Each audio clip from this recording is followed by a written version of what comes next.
You step outside one ordinary afternoon. The sky is bright. Shadows are sharp. The sun hangs exactly where it should be. And then, without warning, it goes dark. Not like an eclipse, with the moon sliding in front. The sun itself seems to vanish, replaced by a perfectly black circle, surrounded by a thin, eerie halo of light. The daylight collapses into something like a permanent, shallow twilight. Streetlights turn on. The horizon glows faintly. But the sky above is suddenly filled with more stars than you have ever seen. Where the sun used to be, you now see a dark disk that no light escapes from, with background stars oddly warped around its edge. In this thought experiment, our star has turned into a black hole with exactly the same mass as the sun. It is not a realistic way for the sun to die. But as a physics question, it is very clean. Same mass, same place, different form. The first thing you might expect is that Earth would be ripped from its orbit and dragged inward. But that is not what general relativity says. At Earth's distance, the gravity you feel depends only on the total mass and how far away it is, not on whether that mass is a glowing ball of plasma or a dark, compact object. So if the sun instantaneously became a black hole with the same mass, Earth's orbit would not suddenly change. We would keep circling the same point at the same speed, following the same path through curved spacetime. From a gravitational point of view, almost nothing would happen. But from the point of view of light and heat, everything would change. The question becomes, if our star turned into a black hole without changing its mass, what would happen to our days, our climate, our sky, and our chances of survival? First, let's focus on the gravity. The sun, as it is now, curves spacetime around it. Planets, comets, and spacecraft follow geodesics, the straightest possible paths in that curved geometry. If you compress the sun down into a black hole without changing its mass, you do not suddenly make spacetime more curved at Earth's distance. You simply concentrate the same mass into a smaller region in the middle. Far from the center, the gravitational field is determined by the total mass, not by the details of what is going on deep inside. So Mercury, Venus, Earth, Mars, and the outer planets would all keep orbiting almost exactly as before. Their paths through spacetime would not suddenly tighten or spiral inward. If you could draw the solar system from far away, you would see the same elliptic orbits, the same distances, the same orbital periods, just with a dark center instead of a bright one. Now imagine turning off the light. The instant the sun collapses into a black hole, its bright surface vanishes. Photons that would have streamed out toward Earth are now trapped or strongly bent near the horizon.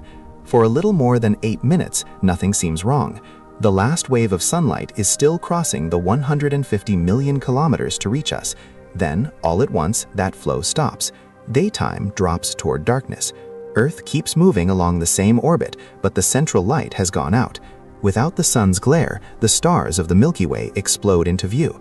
At the center of the sky, you see a dark circle where starlight seems to bend, stretch, and smear into a thin ring. That is the black hole that used to be our star. It is still holding us in orbit, but it is no longer warming our world. From here on, the story of Earth is not about falling into the black hole. It is about what happens when you orbit a dead star that gives you almost no light or heat. Right after the sun goes dark, nothing on the ground changes instantly. The air is still warm. The oceans still hold heat. Buildings, rocks, soil, and water all keep radiating infrared light back into space. But now, almost nothing is coming in to replace that lost energy. Earth becomes a glowing ember, cooling in the dark. Within days, temperatures around the world would start to drop. Within weeks, most places would be below freezing. Weather patterns would convulse as the atmosphere tries and fails to redistribute the remaining warmth. The sky overhead would never brighten beyond a dim twilight, lit only by stars, distant galaxies, and whatever artificial lights humans managed to keep on. Over months to years, the surface of the oceans would freeze. Sea ice would spread outward from the poles, then creep toward the equator. Rivers would lock up. Lakes would turn to solid ice on top, with only pockets of liquid water trapped below. Eventually, most of the atmosphere would begin to condense and snow out onto the surface as frozen nitrogen, oxygen, and carbon dioxide. The Earth would become a world of ice, with a thin crust of frozen air on top. But it would not be completely dead.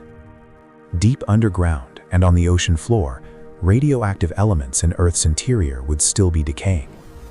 Geothermal heat would continue to flow outward from the core. In cracks, caves, and deep subsurface oceans, liquid water can still exist. Life might retreat into these pockets, clinging to the last warmth from the planet's interior. From orbit, Earth would look like a faint, frozen marble, circling a small, perfectly black disk. The solar system would go on, but the age of open sky and warm seas would be over.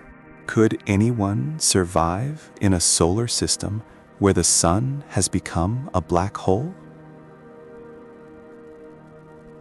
In the short term, only with technology. We would need artificial light, artificial heat, and closed ecosystems that no longer rely on sunlight. Large underground cities, powered by nuclear reactors or by tapping geothermal heat, could keep air warm and water liquid. Artificial lamps could grow crops in sealed farms. Fusion reactors, if we mastered them, could provide energy for thousands of years using fuel mined from the frozen oceans or from other bodies in the system. From space, you would see Earth's surface dark and silent, with only tiny patches of artificial light where underground habitats vent their waste heat. Over even longer times, it might make more sense to leave. Distant stars still shine. Other planetary systems still have living suns. In principle, a civilization with advanced spacecraft could migrate outward, aiming for nearby stars that still burn. The black hole at the center of our dead solar system would become a kind of monument, a reminder of the star that once was. It would still hold the planets, asteroids, and comets in their orbits. But the inner system would be cold, silent, and dark. From a distance, you might not even notice that this black hole used to be a star. Its gravity, its mass, its pull on nearby objects would look completely ordinary. The real difference would be in the stories of the worlds that orbit it, and the lives that once depended on its light. Thinking about this scenario reminds us of a simple fact.